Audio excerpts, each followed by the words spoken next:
Tosubwe ekiddako ku AC Media UG. Ekirala ekiviirako Amabaala okugwa ng'ogyeko ab'enganda bayinza mu business n'okuleeta ba girlfriend oba boyfriend mu business butaagala ku stalkinga bintu bimala. Buli wotagula mmere emala, buli wotagula enkoko zimala. Sawa mukaaga emmere ewedde, enkoko eweddeyo. Sawa munana chips ntomonde buweddewo. Bakasoma bo bagoba. Leero pizza weri enkya teriiwo. Leero kino ekiri enkya teriiwo. Weri wakibuuza nga tekiwo nkya tadda. Kati mulimu abantu bo nga they have their tests. Nti nze mba ngenze mu kifo gundi njagala kintu bwe kiti. Bw'ajja olwaleero nga weekiravuza amafuta gavudde gini tekiriiwo. Olulala tekiriiwo. Omulundi ogwokusatu ajja n'emitima egi oba obutagirako ddala. You have lost that client. Ate abanyo balaba balina network. Nti esi ojja n'otuula wano ogenda kukubira Stuart, okubire Peter akubire James akubire John akubire Sam. Okitegeera? Kati ono if you lose one, if a bar loses one client, you have lost 10 others. Ora network gye balina. Olwa network gye balina. That inconsistent. So I want to emphasize more on online katuvudde corporate prostitution. What of this online prostitution?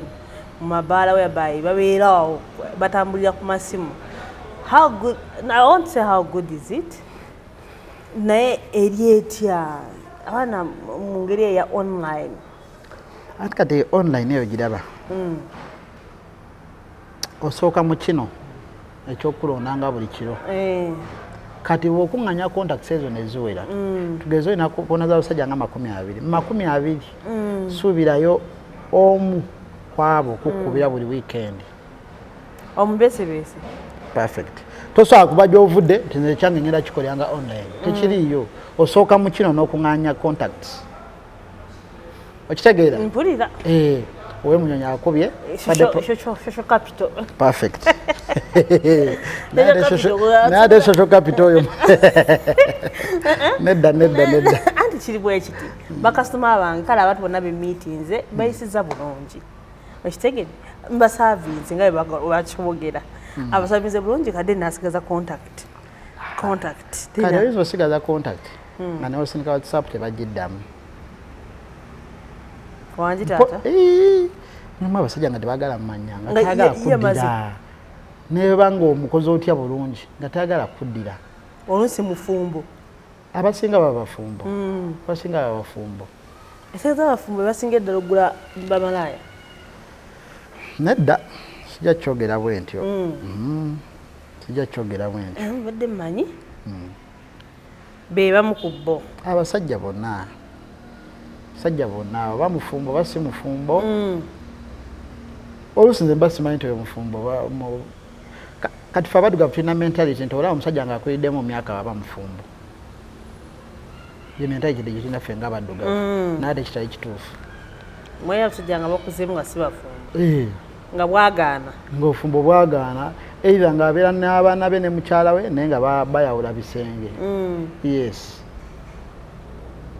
Kati owa online gw'ombuuzizza tasobola kukola online nga tasoose mu kino. So level zigenda zikola eba level. Anti kati olaba ese mu nsi muno buli okola ekintu nga tokula na kintu. Nga you don't elevate. So you have to elevate. Olina okuelevatinga n'omulimu gwo. Omulimu gwo gye gukoma okukula. Nawe gy'okoma okukula. Nice, Stuart. Kamera zammwe zasookera mu black and white. Olina ng'egyoyogeddemu nogaa nti omulimu gye gukoma okukula. Bwe kiri. Katuli mu digital world. Twali mu black and white. Twavaayo. Kamera zakubanga black and white. Si bwe kiri. Bikyaliwo. Wabangamba nti waliwo abamu waliyo category y'abasajja abamu. They are men, nga asobola okugula omuntu n'aba first bave mu ggwanga lino bagende mu ggwanga eddala nga ye eba malayo story malayo ekibuuzo nfuddemu nga ye ati aba ati abayinza omukwatira wano ye nga ali ready okutekamu air ticket omuntu amutwale Kenya amutwale Zanzibar amutwale Dubai bakomewo amale bakomewo sina kukomawo ebiseera ebisinga bwemalinya iye kati nolaba nga ye omuntu wamala muteekamu eyatika kansuke nkugambe kino deni manye sorry kansuke ngambe kino deni manye nkugambe ne personal experience yange yeah it's okay kati ekyo kiri common mulimu abasajja wano Kampala nga balina ku ssente zaabwe nga tebazeebuya akwagadde akuzaddemu abaana babiri tagala kyankalanya bufumbo bwe akukwata n'akufunira asylum mu Canada oba mu nsi yonna yonna oba America oba Netherlands oba wa n'akusuula eyo gwe yazaalamu abaana side chick baby funye business trip kumba agenze kulaba namba 2 kuba manyamu kasuse tagenda yaleeta buzibu eri makage abo gye bali mwabaawo bano nti nze emirimu gyange ntambula nnyo mbeera ku nnyonyi tukamba bantumye wano na wano kati nga omuntu bw'atyo anyumirwa otambula n'omukazi ng'anyirira ng'akabina kakoma eri ku nnyonyi abo nibo gye bali nga bawerekera abagagga ebweru tugenda mubeezako ku mirimu business tambule ugendeko South Africa ugendeko Dubai mu holiday oba yagala kulaba embeera bwetyo omwaka gugwako holiday awo oba January awo genda ku kisaawe Entebbe otubulaawo abantu tebeera bisa sima snap sima bikoze bya Instagram ate bwala bebe tulaba nga mukutu omukono kubako omukono gwokka ekifaananyi noga musajjuna ayamba kisawe ebbeeyi akweka ki ikweyo nga abakyala bamanyira mutulali natekako ka emoji face yateka batambula ne ba side chick ambaite ba side chick ebweru tebavako naye nga ne mama banatalinyanga naye ku nnyonyi ogenda ade Nairobi nze kama kwogera I told you about my personal experience nakwanako omuwala way back in time nga sinawasa n'omuwala yali side chick w'omunene omu omukungu kumbe wane Uganda naye saamanya naye ye yasigala ngamba they separated with omukungu oyo no itata w'omwana enayo omwana w'omu naye ngayagala nnyo ngende ewuwe ate nga nze sibyagala naye lumu nengende nga naye saabeera namu nga simanyi wa yabeera wengendayo ewuwe nendabawo embeera nima nti wano kyaka wajjawo omusajja enkitwala ize netuvaawo netugenda netula somewhere nemubuuza akanana akata nagaana okuŋŋamba kati weyali naye Katonda ayagala abantu be kati weyali apangisa amayimba kwe yali apangisa kwaliko n'ennyumba ya landlady kati nga mutabani wa landlady nasoma naye erevu naye nga simanyi nti webabeera lumu natusanga n'oyo omuwala nangamba mugamba ki mpaka naba ongenda kukoonako nangubirako ku simu nanga bulaza nkubuulire bw'oba tayagala kufa mukazi mwesonywe konze kikyate toyaliko omunene ti omunene bamuyitaani simumanyi linnya naye agira mmotoka bweti nebweti alina n'abakungu era yali mujaasi wangi abawala muli bazibu tuli bazibu ki nenkola research wange mpola nefuna password y'essimu ye enjika ebira byonna nembifuna nemubuuza neyewakana nengenda nga muvaako mpola nemuvaako nomwesonyiwa ate yenabiteeka mu feeling nasunguwa we namugamba yangamba kati gwali tosaategeera gwali tosobola kulaba ennyumba gyojjamu nga ya bbeeyi agendayo mulundi gumu anyala kumanya wa wasula nga sinawasa naye saa nyo ogenda kukyala mayimba g'abakazi nga ki ekikutiisaayo si kirungi bw'oba onjagadde jangu ewange lwaki mba nzigyewuwo kyunda tweyagala jangu ewange tujja ewuwo nga nina either nga waliwo ensonga olina byagala okumpa oba nga lwo kyenkimye naye si kujja ate kusulayo ewuwolekeyo nedda so embeera nayo weeri abalinamu ku ssente bwewale bazunga n'abawala ebweru kati omuwala bw'atyo aba available ssaawa 4 maama abaana babize ku mulimu biki kati omuwala aba available yafuna ssente ze buli wiiki bamuwa up to poba 60,000 oba 80 nga bweziri kati kaholide we kajja akabuukira kuba beera available tagenda kwekwasa ate ku mulimu kansaba olukusa ali available nogenda naye ku nnyonyi abamu babapangizayo n'amayumba ne babeera ddala eyo namufunire n'ebyokukola abasajja nga bakola ebintu abasajja bannaffe tuli mu muzimu ki simanyi nakumanya kubanga abasajja ogenda n'otunula ebintu byakoledde namba 2 nga tasobola bikolera namba 1 gwalinamu abaana aba omukwano gumulumira oli gwayagala nedda n'ebintu byesikkiriziganya nabyo tukyagala maaso omubazi Ebaala ne Stuart atuwulidde abaana engeri gye beeyisamu abaana abawala engeri gye beerengamu kokomo n'abasajja beetunda tebaliyo abasajja beetega si kyekimu okwetunda n'okwetega kyanjawulo oyinza okwetega ne batakutegula n'abasajja bajja balaba baze kwetega kikyogerako eri abakazi nga bali desperate nga bali desperate nga she's yearning for a man nga she's yearning for a man alina sente ze ate abantu bwe batyo tubatera tutambula n'abantu balala atambula bwogwo anti waliwo watugambye nti waliwo abakyala abasinga bwe bajja obwomu baba bazze kwetega abaze kwetega oba naye kutegula either bamutegulirwe oba ye ategulirwe omuntu omulala abagala otegula abasajja ababaze kutegula abasajja ate bo balala nnyo tayagala buli muntu amulumbe aba selective abako watula aba selective n'atuula muyinza otuula wano nawali naweereza okalwanika ebyokunywa omukazi nawe omusajja we bamwekyanya bamuba abasajja nga basatu baweekalwa naye ngaatagedinzeeko omu of course kiba kizibu nnyo omukyala ng'atudda n'agulya abasajja ebyokunywa ne batajja mubuuzaako bamwebaza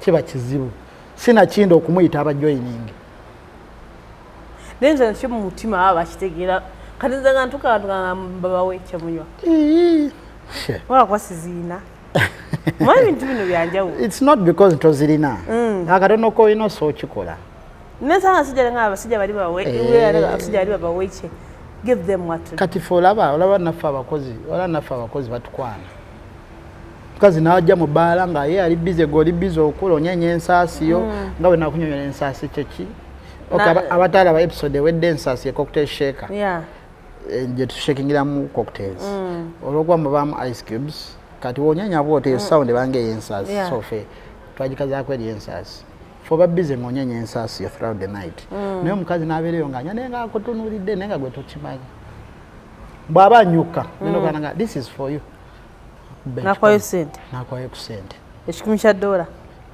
mulimu abakigaba naye be batono batiragameka kisinziira akwayo 7 abakwadde kwebaza kuba kintu katego tomusaavinze ayina okugamba I liked your cocktail nenga tomanyi oba yanywedde cocktail bati yanywedde kuba busy okitegeera nakusimba omu nakuwayo kyakuwadde n'agenda next time ajanga akulabidde omwaka ogumu hi how are you have this place I love how you do this I love your cocktails what are you giving me today awo nemutandika what do you like are you a vodka person are you a gin person no I want a little bit of vodka can I sit here agatula counter it's okay sit kitegeera kati mubamu abantu bwe bati kati onzo omuntu bwati mumanya nti ono ayagala kola ki agansula ekigambo ekazi nsooka kwesoka nkujjako enamba y'essimu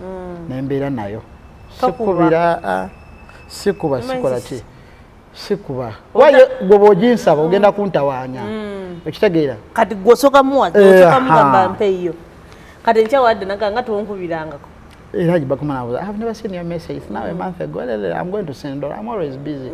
You know, I work at night dealing day, but never say.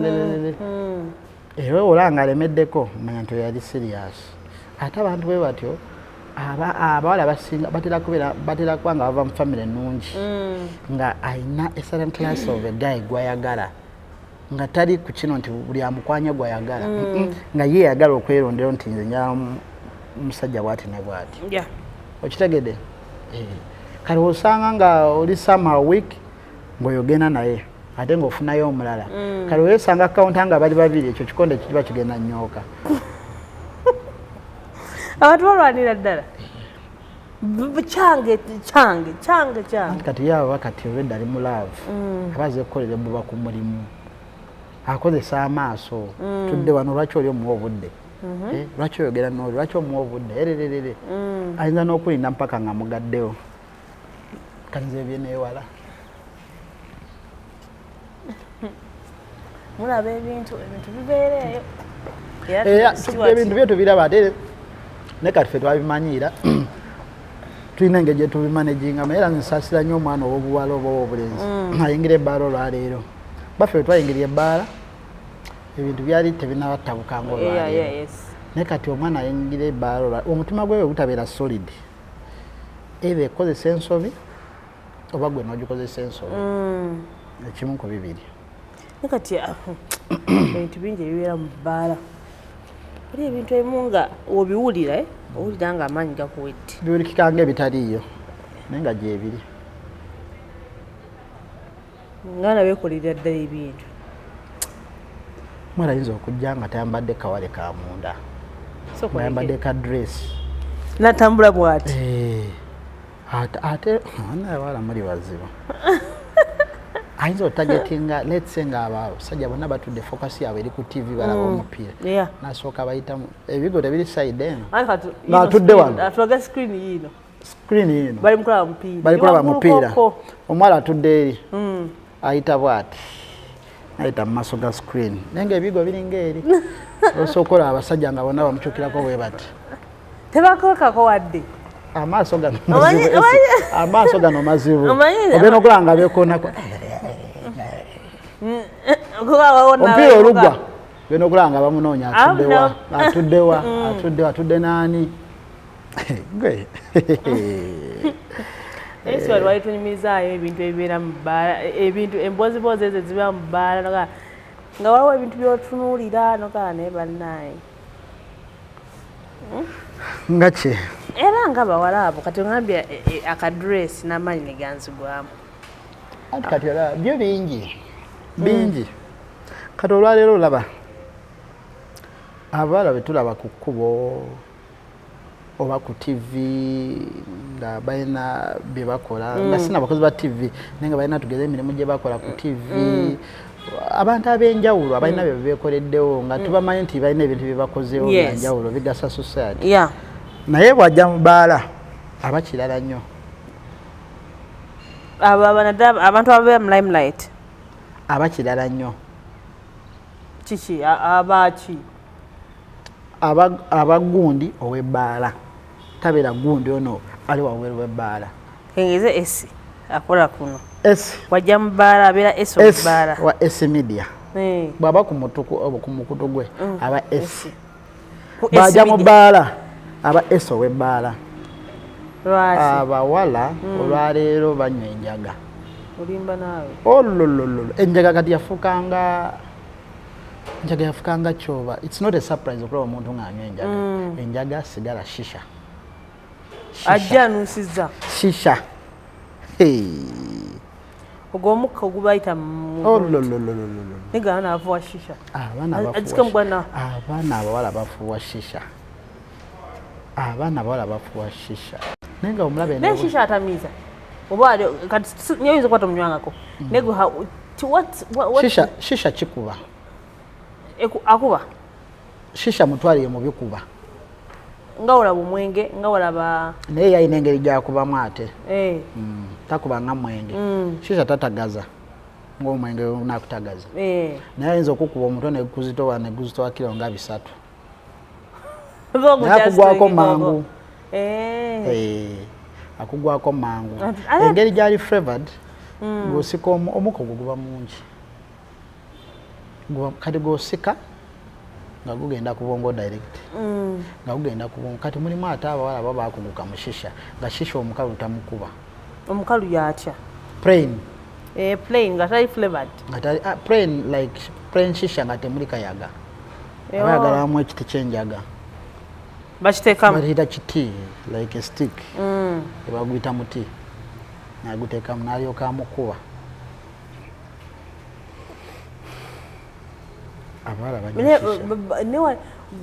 eyo mubala wali abantu abanywa omwenge nebyo ebikuba ne babaye nga tebakyasobola na kutambula ne abalonda ekkubo ife abakozi b'amabaala awuse tulinga ba life savers oli ayinza okuba nga azze mu kifo ng'aludde ajjawo mu kifo sigumusa ebiri ng'obadde omulala ono kasitoma waffe n'anywa n'anoonyeko eri mufulumya nga taliraba n'akubuuza where the way out naye nga yambuka mu ttooyi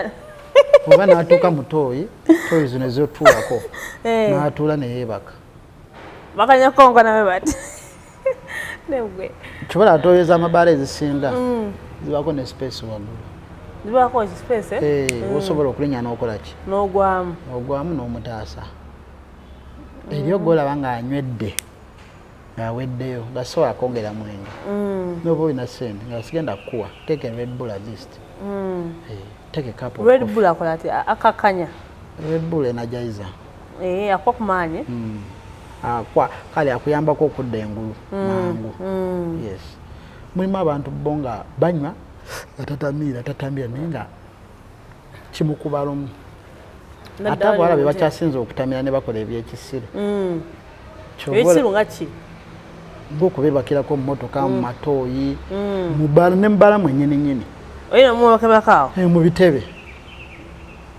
naye nga gwe tomolowooza bali mu bendova kumbe bali ku mikolo embozi z'ebbaala bannange kati bw'olaba abaana bakayingira ebbaala bw'alaba incident bwe gajja ngaabaga gwe jangu olabe okimanyi nti oli omuwala abadde akola bwati ne bwati oli omusajja nga kimwewuunyisa kumbe ate ffe amaaso gabimanyiira okuba erimu bwoti neweeyongerayo waliwo omusajja yatamiira okay, we closed with him. Twafuna nemwana naye muzeeyi ng'otamidde osula wanti nsula gindi kankuvuge kuba nange lyeko oli muli enkwata you can't manage, this is an expensive car asooka gikoleza bwati nga muzeeyi let me try nga ndabira ddala tasobola kuvuga n'alemerako netulekane nga okay kale goodbye see you yali akavuga mu parking mu parking ebiseera ebyo nga tebannabagigazya mwalimu omuti gw'amasannyalaze yagukuba ngolaba bwoti negusigalako kayinki bwe kati ndowooza okugwa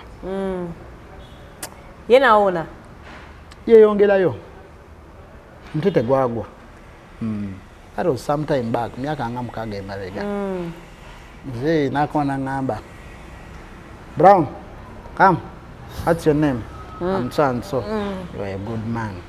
Give me your phone number. I want to give you some money. Nandirako kasente. If I'd listened to you, I wouldn't have done that mistake. Now imagine if I had died. Remember, always listen to anyone whenever you're drunk. Nandirako kasente. Kusimyange. Na neighbors. Nali mulabye ddala nga tasobola kuvuga yatuuka. Kera n'akoma yakomera mu mmotoka ndala. Nalina eziwerako.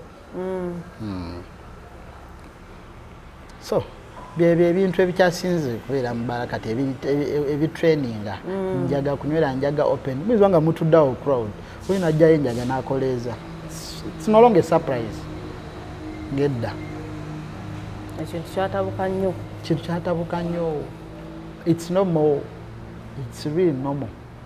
Shisha naye muzimu oguli mu bikuba ate gwo mulala nnyo ng'ovudde ku mwenge shisha oli nga yeeza shisha matanaba okumunywa tasaa kwebaka abamu balina ne pots ewaabwe yeyakumira omuliro kati ate oyo kati omuzima bagusembeza ddala ewaka oyo mbamusa ate kati oyo tawooma no yangamba kati kebogerako ennaku zino mukakuba naye abaana batandise okukanya naye kazibu nnyo Ice, we ice. Ice abadde webbanga lyonna. Abadde webbanga lyonna naye kati kajja saasaane mu bantu.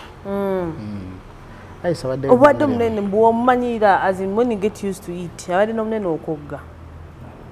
Ebiragala byonna bikoza. Kebeera enjaga eno eyaffe eŋŋanda ekoza. Okay. Twagala kukola wikawo. Weight loss. Weight loss genda okolera. Ngende dawo musawo. Genda okolera road wakati. Ice n'omunuusa bwoti n'ekyo jja munoonya.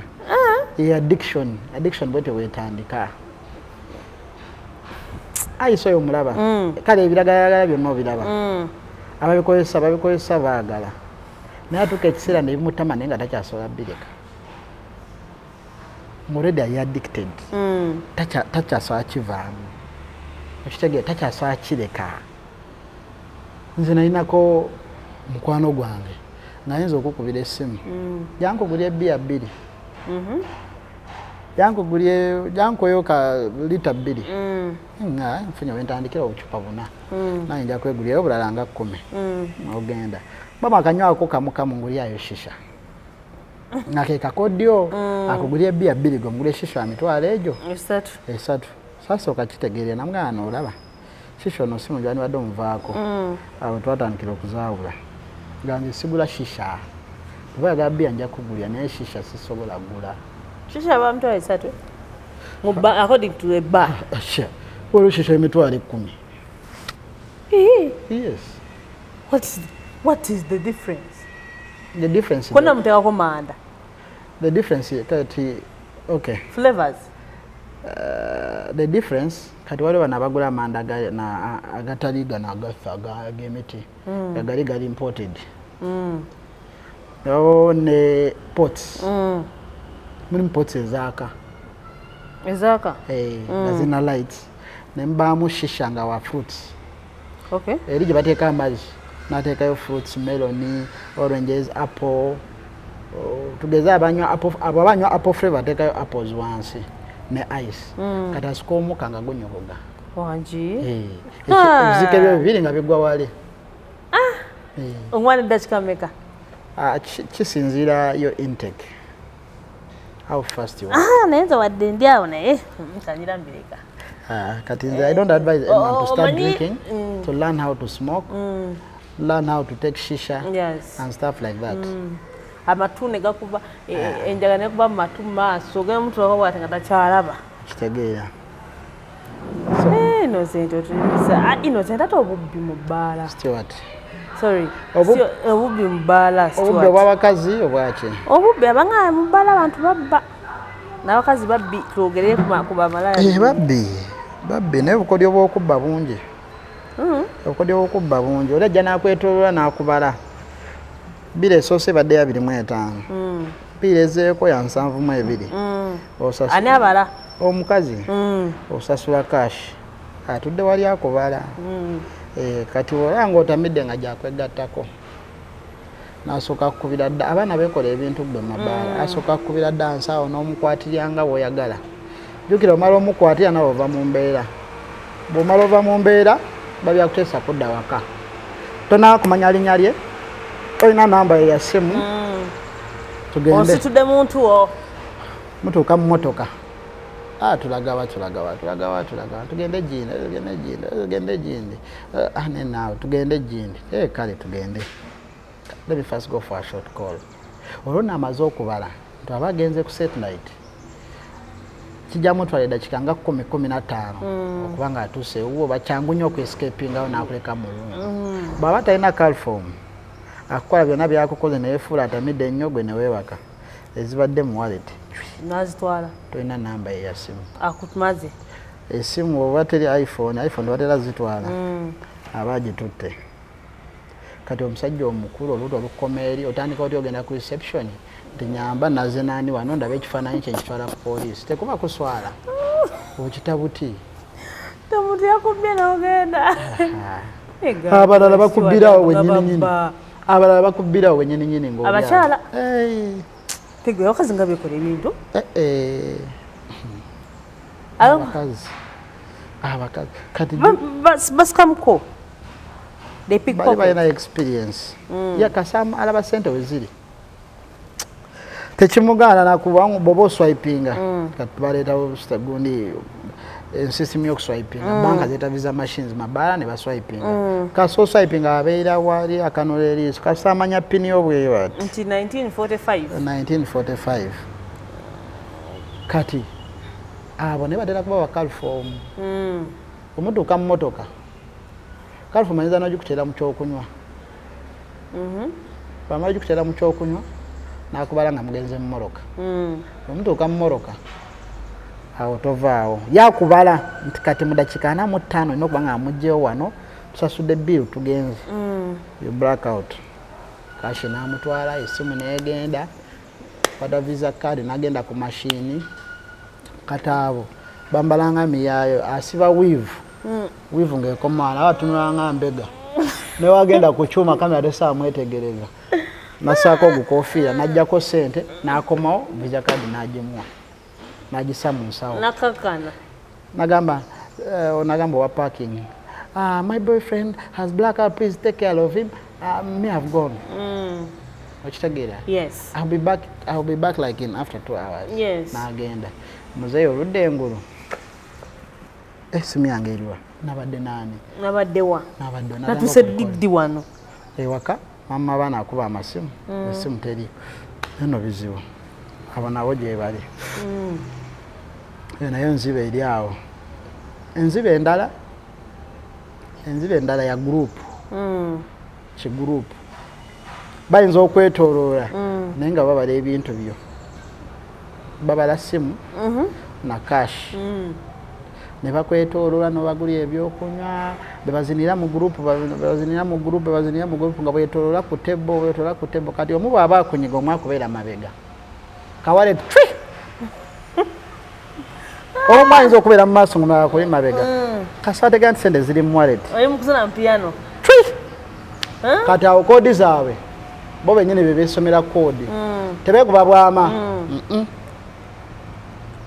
bo bennyini be beesomera koodi balina ebigambo bye bakozesa abamu basibi ya bulijjo ayinza okugamba gwe mpulira njagala kulya aba ategeeza nti tuveewo mpulira njagala kulya eyo koodi manya nti ki bagenda edira ekutuse omukomu guys see you have to go home nice time namwa kuhaga bichi nagenda bamaze okulya bamaze okunywa bring my bill jai bill akwada quality ngagirabako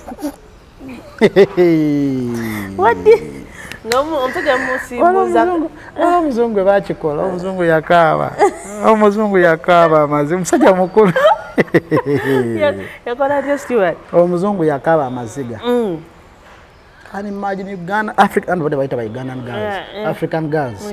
African girls are stupid, thieves. Stupid. Biri ari mutwalo ba biri mumayenda. Agenda okabira mwali. Wallet nga teri. Ata gaka mwali tinga teri. Yakwata kabina bwati nga taji feeling. Ne bamubuza kati muzeyi tukoze tutya. Nga muzeyi China okukola. Kuba simu ate simu yaliwo. Simu ne wallet yali egenze.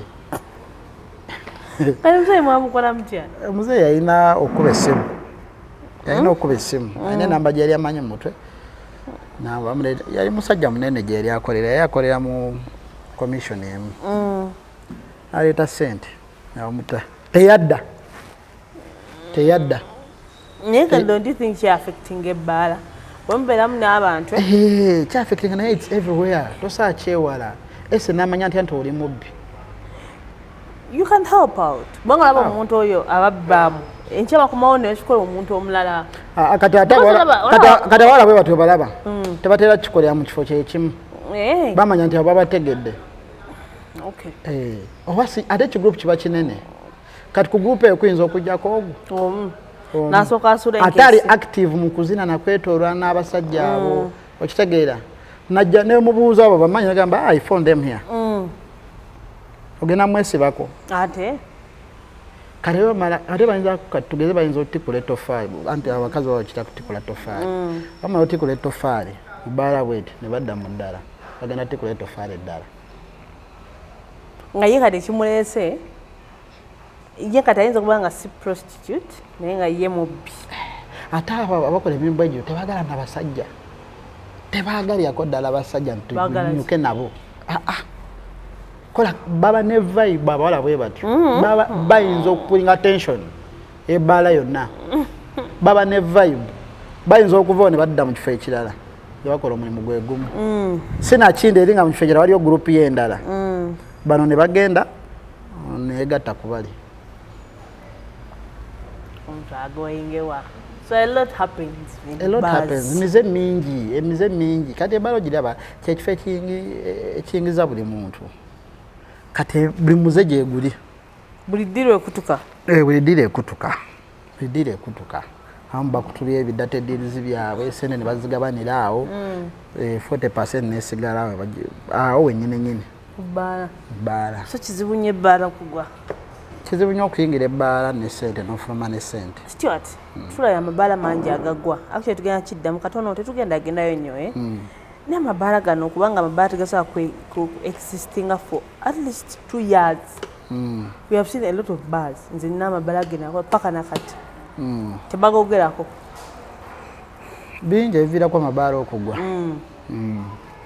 Ndowooza ku record nze nganze gemmanyi. Agakyasinza okumenya record. Amabaala gali nga abiri.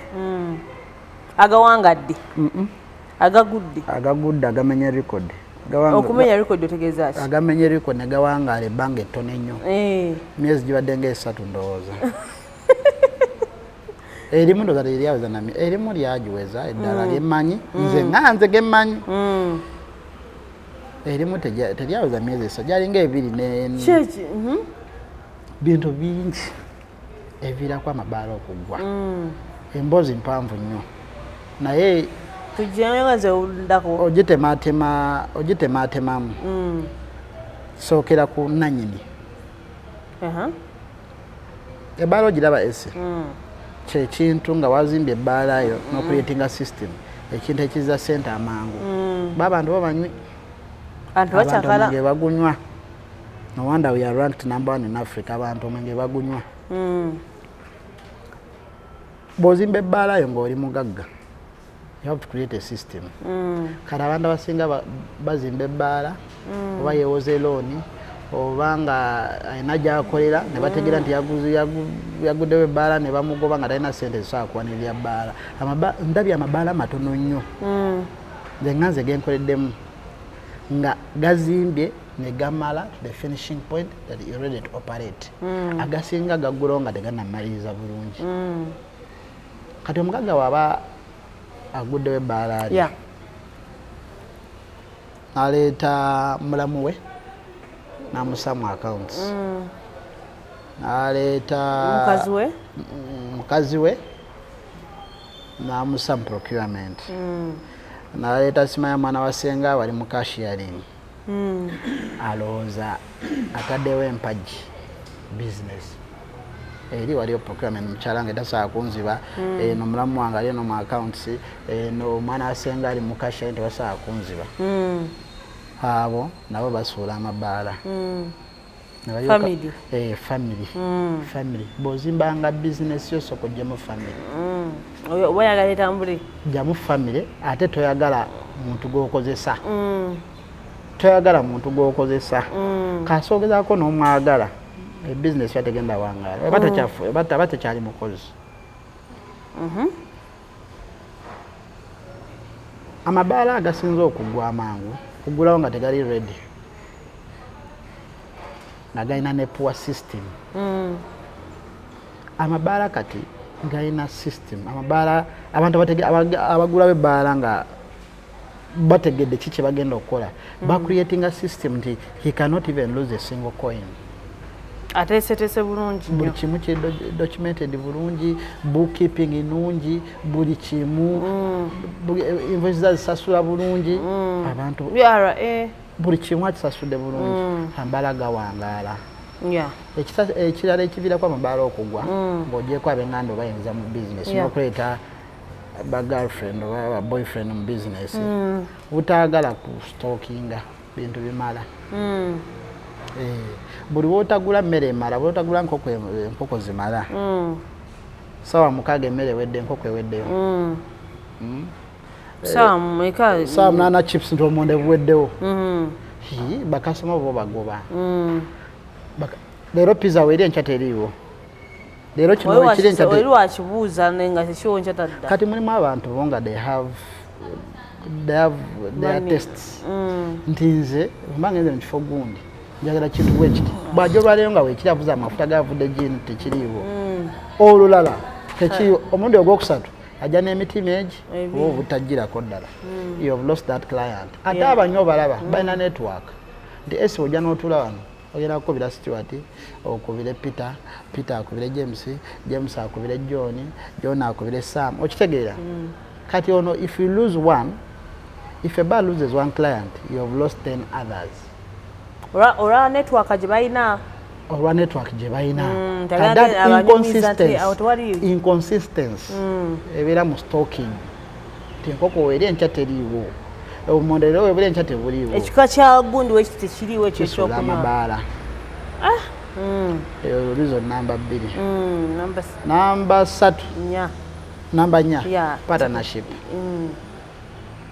Esi tugudde Ebaala naba mikwano sente zitabula naye tetwayitira mu mitendera emituufu gya partnership nze kale nze nkikoye nzijaamu nze nkikulekere wabeera okusika omuguwa njagala percentage bweti tuguddewo Ebaala babiri naye gotadde kati gwe noyagala okuleeta ate abantu famire yonna yonna ogiwe mu Baala nze sina muntu wange nogwendeese ekyo nakyo kisuula Amabaala endala ensonga butaba na parking obubbi bw'amamoroka nendo kati Bambala amasinga actually sigonna naye agamu parking zaabwe tebayina wano ndowooza ndabye Amabaala matono nnyo agalina parking ez'emaliirya gemmanyi matono nnyo ayawalamu okujja parking n'oleka eri ekyo nakyo kisuula Amabaala ekyokulala nsonga nnyingi nnyo ekyokulala naye sizigenda nnyo ekyokulala butasasula bakozi eyo nsonga nene nnyo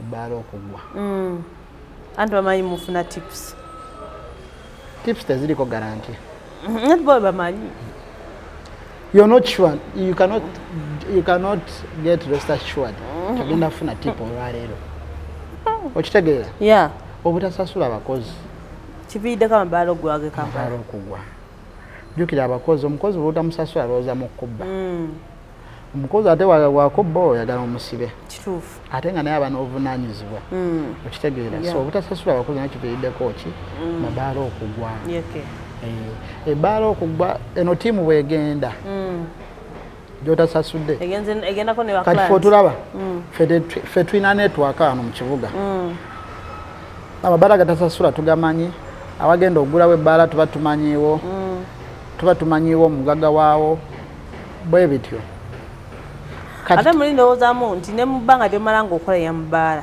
wanaawe obako ne network gy'ofunye singa ogenda nayo bbanga gyakulaga mbe oli wano nga nze sikyabeera eyo ndi wano obukozi bwe kiri omupayinza obutamanyi many people don't know kati embeera we yatuuka kati nze nga nze sikwesoma oba ki nze swakeera lumu nga nti sirina mulimu kange nenoonya omulimu ku satellite nsooka kumanya nti waliyo omulimu nsobola manya nti waliyo ki opportunity negenda nti kyekimpisaawo kino nabwe kinabwe nenumba okitegeera kale nakyo kividdeko Amabaala okugwa n'okugobagoba ennyo abakozi nga bwe nakugamba lwe nti abakozi tetulina security emirimu gyaffe they hire you today they fire the following morning buli wogoba waitress ku floor ogobe bakasitoma nga 20 eri abantu abajja mu Baala nga bazerwa gundi lwa waitress gundi lwa waiter gundi lwekintu anexcent bano bawaiter bafuna ne contacts z'abakasitoma kasitoma namukubira reservingirayo tebaawo that's how far the relationship has grown kati omukozi bw'omugjawo what next obojjo bakuki aba client ate advice gye nsobola okuwa bakama baffe bana abatukozesa nti okukozesa n'okukozesebwa they are both stressing. Oyinza okwagala okukola business yo nti ofuna emirembe ne kaneekozese naye ogenda giteekamu abakozi bastressinga ne bakama baffe bastressinga naye byonna tulina obigumira so okutambuza emirimu omukozi gwe bawangadde naye is the best worker. You rather deal with the problem you know other than dealing with the problem you don't know. Otambudde nange emyaka 2 onzijeewo oleese omulala mutandise buto takoze byobadde omusubiramu omugyeewo oleese omulala luvannyuma lw'emyezi 6 they will not perform as other ngo bawangadde naye kituufu naye kiraba bakama baffe tubagamba nti owaaye boss mwaka tuli mugumu oba 2 najja wano ng'omwana wa myezi 2 kati omwana agenda kusoma mbadde nsaba kukasala increment ogira olindako biki ate ng'olabya ddala kampani ekola obutongeza misaala naye ensonga eri awo eviiddeko Amabaala okugwa so nsonga nyingi bingi ate tulina bingi ebyokwogerako bingi ebyo webayo tugenda kukomaawo so kiri Mr. Stuart? Yes, thank you for coming. Thank you for showing up. Nenga tunaba genda nnyo wala. Namuyisewo akalango. Ate bagani nti wano mukola wano. Obunyanya ensasi. Washitalo nnyo. Oli wayitalo nnyo. Nze amanya gange nze Stuart. Nga yesibwa bagambye. Nze emirimu egyange gya bbaala. Kola cocktails.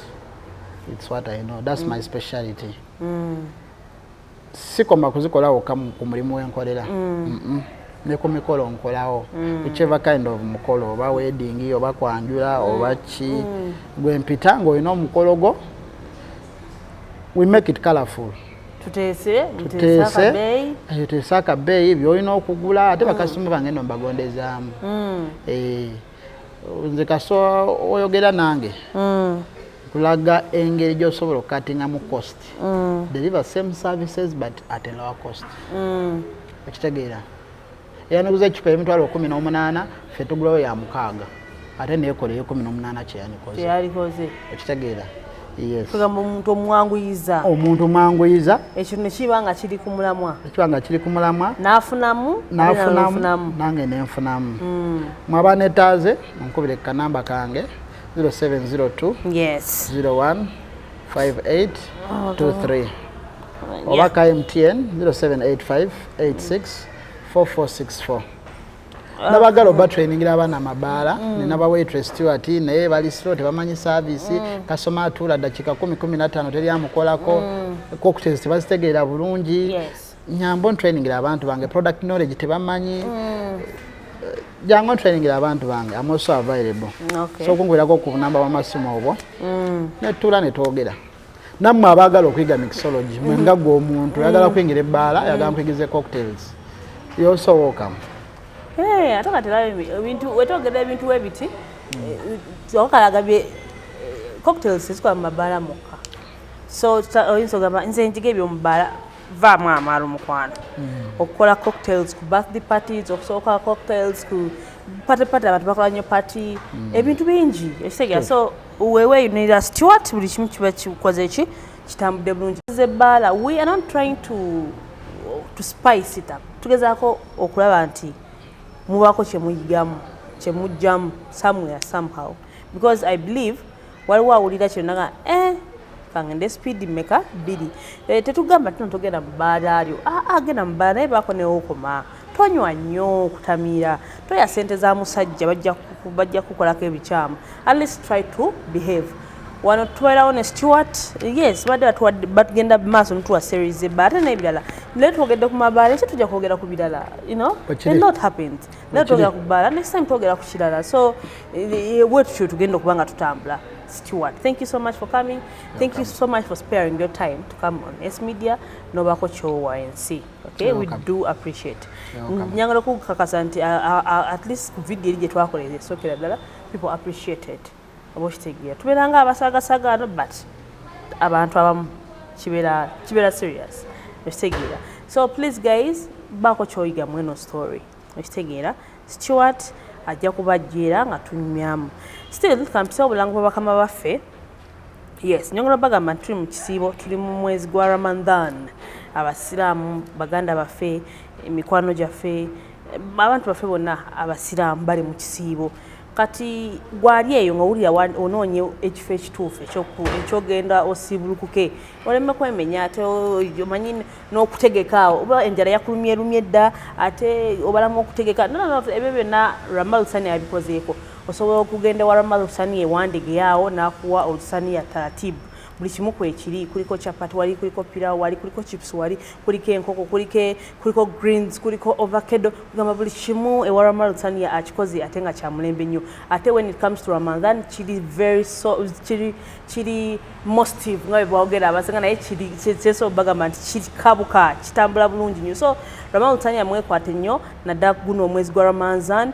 buli kimu ali mu kikolako bulungi nnyo still oyinza ogamba gwoli wala nkole ntya biki atotya genda ku Jumia kusimyo genda kusimyo ononye Jumia Ramalusani akwali genda ku Glovo ononye Ramalusani ka delivery kajja kuba kakutuukako nyongera kugamba nti akabeyi kalungi nnyo ate nga buli kimu ekifunira budde still otuba wa Ramalusani tugenda maaso ku Satellite Hotel esangibwa Kisasi Kyanja Road Satellite Hotel ena water rooms ennungi gwayagala okummula ayagala okwoyo ayagala wakummulira jja ku Satellite Hotel balina parking yard engazi obulungi ate oba oli awo emmotoka ebeera wali ng'eri safe bajooza nako ebadde eddugala ku kasente akatono ddala ate era balina Satellite Health Club gwayagala ogenda mu gym ayagala ogenda mu sauna ayagala ogenda mu steam bath massage jja ku Satellite Health Club buli kimu bakikoledde kasente akatono ddala bacoach webali buli kimu weekiri gwayasobola okusasula olunaku it's okay gwasobola okusasula monthly it's era okay still nyongera bagamba nti bwemubeera ate ababiri ka discount kabeerawo so jangu Satellite Hotel Kisasi buli kimu kibe nga ate kitambula bulungi mbeera esi wano ku Talk with Esi. Thank you Stuart ne Brian abadde camera. We meet next time. Love you all.